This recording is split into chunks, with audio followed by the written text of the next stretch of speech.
You know, death may be inevitable, but it doesn't always have to come so soon. And yet, we keep learning about declining life expectancy in the United States.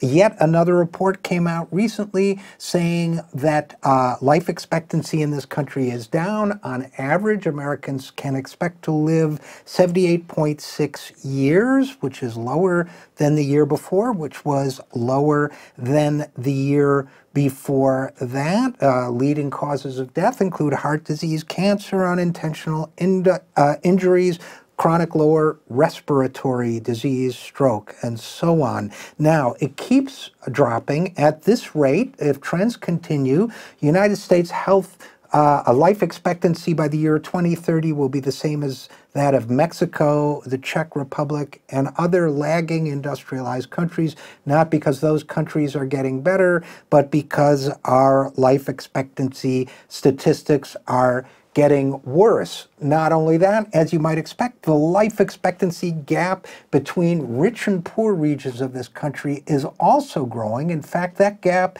is now more than 20 years.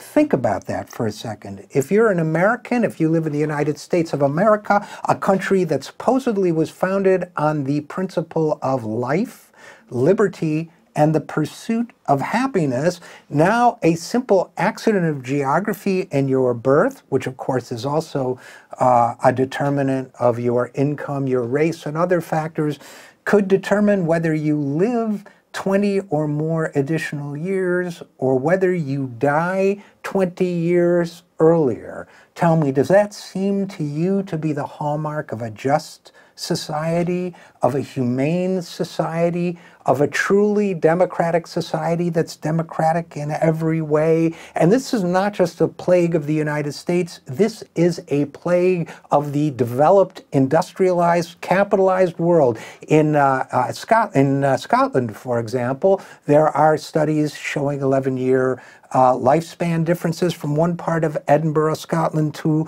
another. And there is a new study out showing that life expectancy in England and Wales is stalling.